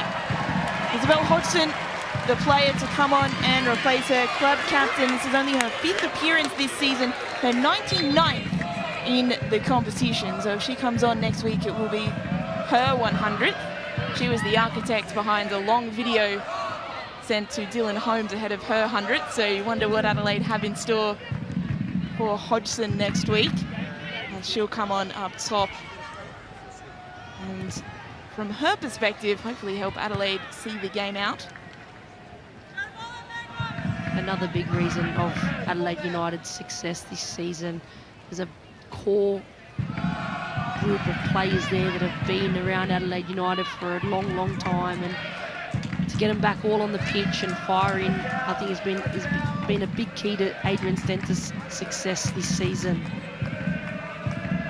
Very often in this competition, a predictor of success is a lack of injuries. How many players can you put on the park? And when we looked in round 1 at that injury list for Adelaide, I think the initial response was to fear the worst. Remembering this is a team that last season finished dead last by a significant margin. This season, they've racked up enough points before this game that had it been last season, they would have been premiers. This season they finished 3rd with that points tally of 42, but it has been a remarkable turnaround, and it's been a number of factors, but certainly having those players behind the scenes helping as well, and then getting them back on the park has been a major, major factor. Shot from distance there. Ambitious from Johnson. Well and truly over the crossbar. You're spot on, Taryn. There's so many different key factors. I think we've got to start off with Adrian Stenter being a full-time A-League women's coach, as well as having the time in the off-season to be able to go out and recruit. I think there's been a lot of key things as well to his recruitment this season. I think that's been on point for Adelaide United. The players that he's brought in have really made an impact in this team and have fit in with the core players that have been part of this Adelaide United squad for a long period of time.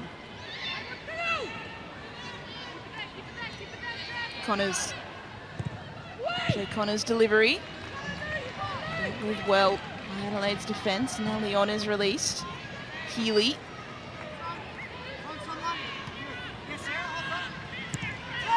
All the way back. Turn from Morgan.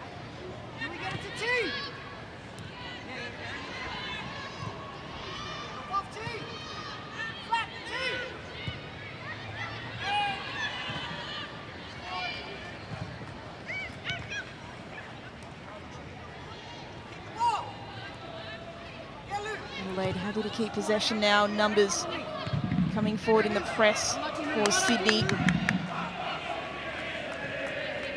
Run back well by Sullivan there to play in Dos Santos, and now Sydney will have a spell of some quiet possession. You can hear Adrian Stenter on the sideline just still yelling at his players, directing them around the pitch. You can hear the energetic voice from the sideline pushing his team to be better and continuously trying to strive to be able to play out and have that success here.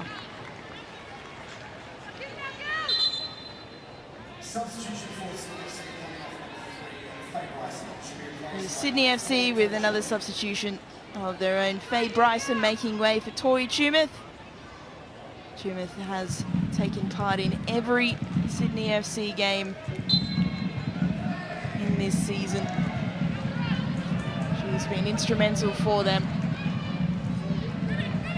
This final game of the season, coming off the bench, finish out this final 5 minutes plus stoppage time for Sydney.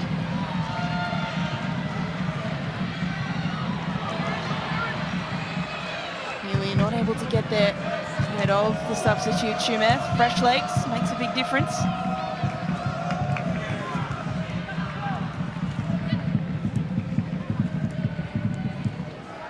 Nat Tobin pushing up into midfield. As Bryson, who was playing in that number 6 kind of role, has made way. I thought Bryson had done well in this game, playing out of position. She generally plays as a left or a right fullback. And Healy, shot blocked. Required a lot of commitment from Jordan Thompson to throw herself in front of that shot.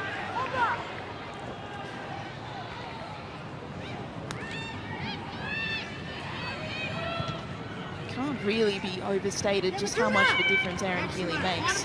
She is an exceptional footballer, just that languid running style, the ability to create a shot on her as well. She can finish a goal. And if they can get as close to 90 minutes out of her as possible in the finals campaign, that would be a massive boon to their success. Notwithstanding, of course, Chelsea Dorber still watching in the stands, still not fit to play in this game, is expected to be back next week. Hodgson deals with that dangerous ball in behind. Plenty of attacking threats from Adelaide. They'll have to defend well here, though. Hodgson does so.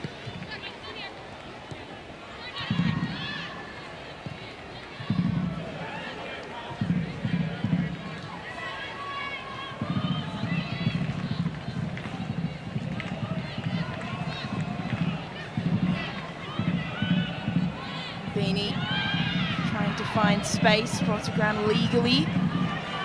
Here's the referee, so Adelaide now an opportunity to advance the ball forward. Leon herself brought to ground, referee lets it play. Perhaps a leveller from the 50-50 earlier.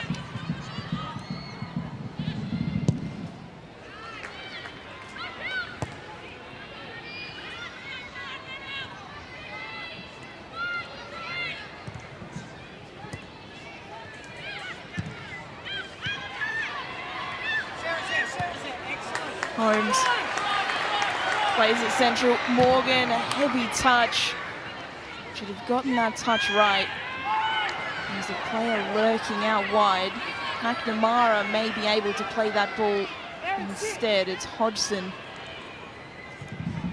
who is out on that right flank. Said after that run, Morgan just cramping, so Adelaide happy to slow the play down. She's covered a lot of ground, Sarah Morgan, today. She gets herself up and down. Beanie forced to let that one go there as she was in an offside position.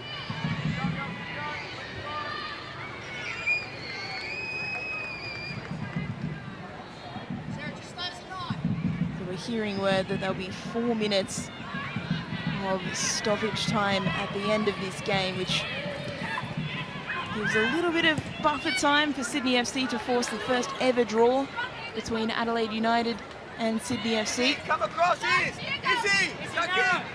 Historically, Sydney FC have had the upper hand in this fixture.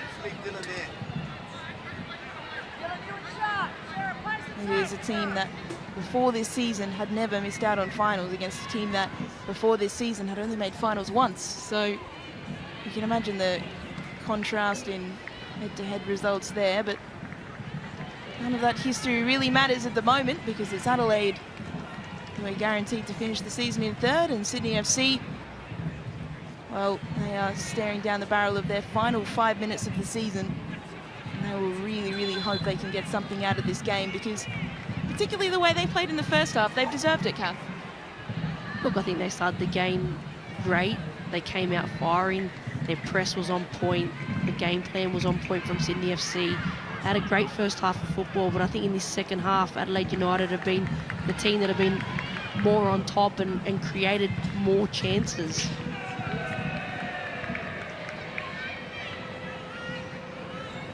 Have to distribute quickly here, Sydney.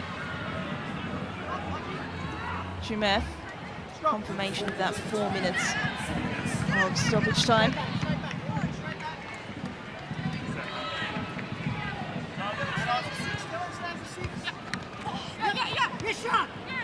Yes, Sarah. Well done. Brilliant, Sarah. John Fonder again.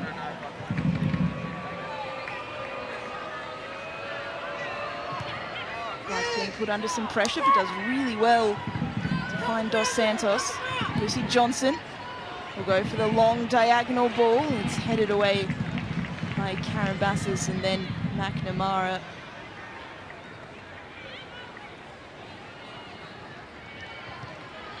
Be a real confidence boost for Adelaide if they can see this one out. Luchtmeyer, it's come all the way through the run, the square, and Luchtmeyer, head in her hands, because she knows she should have hit the target there. She sure does, and she's done well to get that ball into Fenton, and she gets herself in this great position here, but just doesn't make that contact that is needed, just that inside of the foot. All you need to do there is just lock your ankle, let the ball do the talking there, and it would have been a goal. And you can see the frustrations, the way she's got her hands in her head. She'll be disappointed with that one. Well, we saw a perfect example of what to do in that situation with Fiona Wirtz's second goal.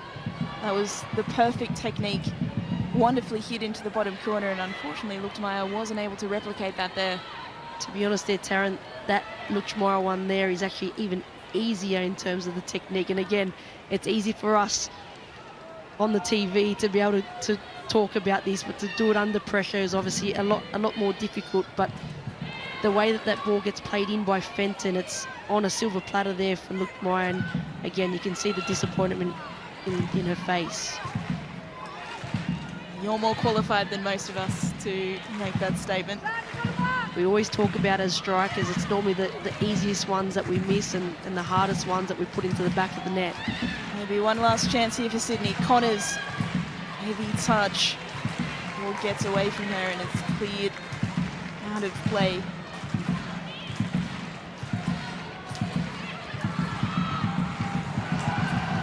Abini scored in stoppage time last week.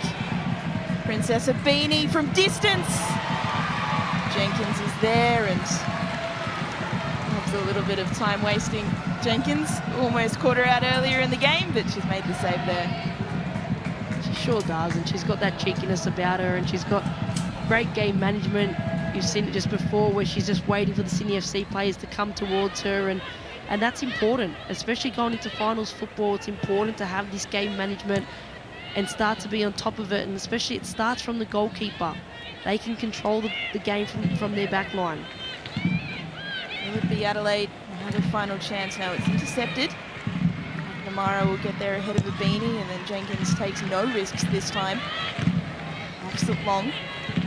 Dylan Holmes will want to celebrate her 100th game with a win. Hodgson. To Emily Hodgson.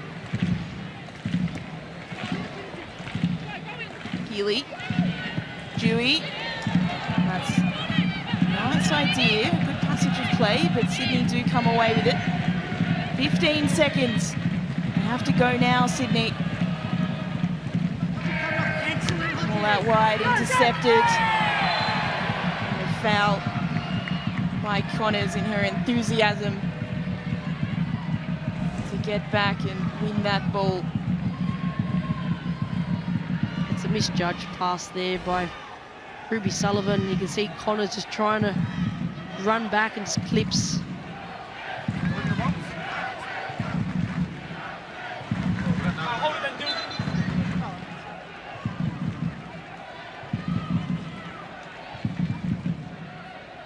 So perhaps the final passage of play in Sydney FC's season. Healy can't make it through.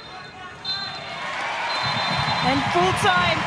in Adelaide. Adelaide United finished their season with a win. Sydney FC finished their first ever campaign without making finals in defeat. They took the lead early through Maddie Caspers, but a brace to Fiona Wirtz against her own club, her old club, sees Adelaide United take all 3 points off Sydney FC for the second time this season. Full time in Adelaide, it's Adelaide United 2, Sydney FC 1.